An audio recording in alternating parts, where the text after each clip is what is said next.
Estados Unidos necesita trabajadores. 9,6 millones de puestos de trabajo están vacantes. Encontrar personal es difícil cuando la tasa de desempleo ya está en mínimos históricos.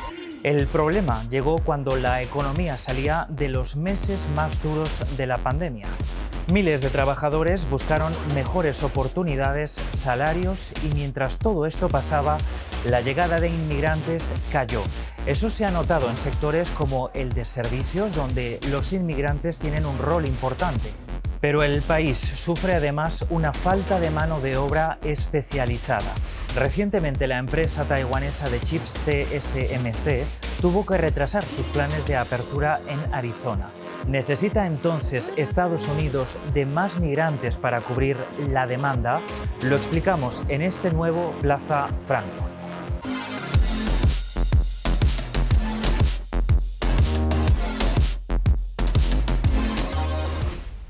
Estados Unidos quiere dejar de depender de otros países en el este de Asia para fabricar sus propios chips, o al menos reducir la dependencia. El gobierno de Biden ha aprobado un plan de 52.000 millones de dólares para comenzar a producir más semiconductores. Actualmente, Estados Unidos solo fabrica el 10% de los chips que llegan a los mercados globales. Desde el 2020, decenas de nuevos proyectos se han anunciado por todo el país, nuevas fábricas o expansiones de algunas que ya existían. Para hacerlo realidad harán falta, eso sí, muchos trabajadores. At least 40 to 50,000 new people needed to fill the fabs that are going to be built on the ground in the U.S. In addition to that, the way that we think about the ecosystem layout is a 5x factor. So for every person needed in a fab, we need 5 additional workers to support across the broader semiconductor ecosystem. Las empresas no lo están teniendo fácil para encontrar a todo su personal en un mercado laboral tensionado. La taiwanesa TSMC es la más importante del mundo y sus planes de abrir una fábrica en el estado de Arizona no han salido según lo previsto. El plan era poder abrir en 2024, pero el proyecto se tendrá que retrasar. This is specifically what TSMC has said, is that they've had a shortage of people to install tools, right?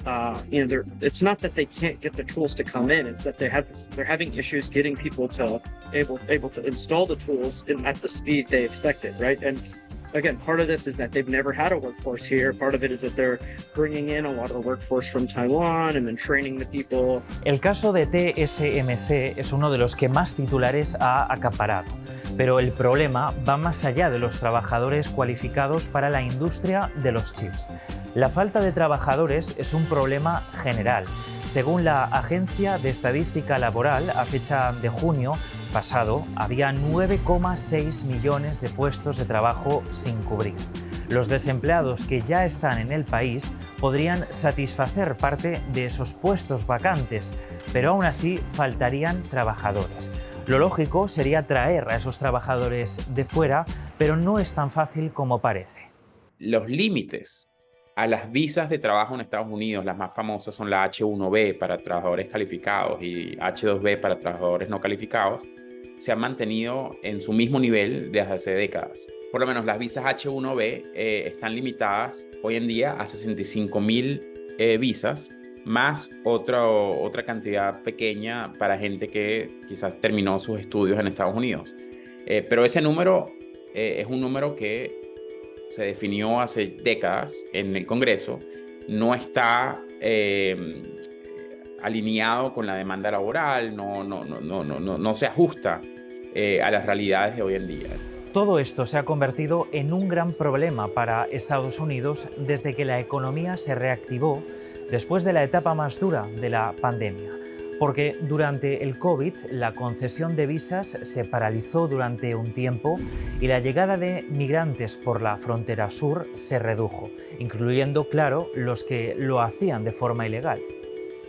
Esto afectó a sectores donde los trabajadores indocumentados suponen un apoyo importante, como los servicios, construcción, agricultura, porque muchas de las personas que llegan a Estados Unidos son jóvenes en edad de trabajar. 85% of undocumented young worker have a job. And this speaks to the incredible high demand in some of these jobs for these people and the very low supply. Americans will not do a lot of these jobs because they are older, more educated, they have better opportunities. Un buen ejemplo de la importancia de los inmigrantes indocumentados en el mercado laboral es Florida. En el estado sureño, en torno al 37% de los empleados en la agricultura, el 23% en construcción o el 14% en los servicios son personas indocumentadas. El gobernador Ron DeSantis del Partido Republicano ha puesto en marcha una nueva ley que dificulta la contratación de los indocumentados. La nueva ley contempla sanciones a las empresas que tienen más de 25 empleados y que no confirmen el estatus legal de su plantilla. Esto ha generado un debate en torno al impacto económico que puede suponer en la economía de Florida que los inmigrantes indocumentados, por miedo, no acudan a sus trabajos en un momento en el que, además, el mercado laboral necesita gente. Los inmigrantes han sido, a nivel nacional, además, un grupo muy activo. They have been working at very high rate always, and especially in this recent period with very tight labor market, which implies essentially that both companies and the US government has closed an eye in allowing them, letting them work, because they know that some sector deeply depend on them. And the striking thing is that these undocumented people work at a rate which are higher than American worker of similar condition. Las consecuencias de la falta de mano de obra las puede sentir cualquier persona en Estados Unidos. Las empresas elevan los salarios para atraer a trabajadores y repercuten esos mayores costos en los precios de bienes y servicios. En julio, la tasa de desempleo bajó al 3,5%, lo que indica que encontrar a personal que ocupe esos puestos vacantes va a ser cada vez más difícil. Para la industria de los semiconductores, estas circunstancias no son las más propicias para crecer. Según las proyecciones actuales, casi 115.000 puestos se crearán hasta el 2030 y unos 67.000 corren el riesgo de quedarse vacíos. Para ello se tuvieron en cuenta las tasas actuales de graduados en instituciones educativas de Estados Unidos. ¿Es la inmigración, por lo tanto, la única solución a la escasez de mano de obra? Digamos que es la vía más rápida y permitiría a Estados Unidos captar talento internacional en lugar de perderlo, como pasa ahora en algunos casos, cuando, por ejemplo, un estudiante de ingeniería no puede quedarse en el país después de sus estudios porque no logra obtener una visa.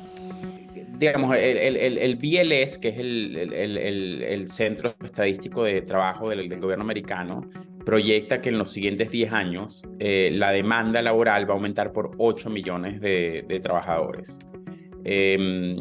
Ahora, es muy difícil saber cuántos de estos van a ser inmigrantes, cuántos no, pero en un país donde gran parte de la fuerza laboral es inmigrante, Estados Unidos hoy en día 15% de su población aproximadamente son inmigrantes y de la fuerza laboral quizás es un poco más que eso, es quizás ingenuo pensar que esa demanda laboral se va a satisfacer sin inmigrantes. Ninguna economía tiene una tasa de desempleo del 0%, pero el descuadre entre los puestos vacantes y el personal disponible ya nos puede ayudar a entender un poco el problema. Según la Agencia de Estadística Laboral, hay 9,6 millones de puestos de trabajo sin cubrir y al mismo tiempo hay 5,8 millones de personas desempleadas. Eso significa que aunque esas casi 6 millones de personas se pusieran a trabajar, todavía harían falta casi 4 millones de personas. El tema migratorio es un asunto, ya saben, muy controvertido en la primera economía mundial. Con un gobierno demócrata, pero un Congreso de mayoría republicana, una reforma migratoria parece difícil. Los datos, sin embargo, dicen que no hay suficiente personal para cubrir la demanda de mano de obra de una economía como la estadounidense.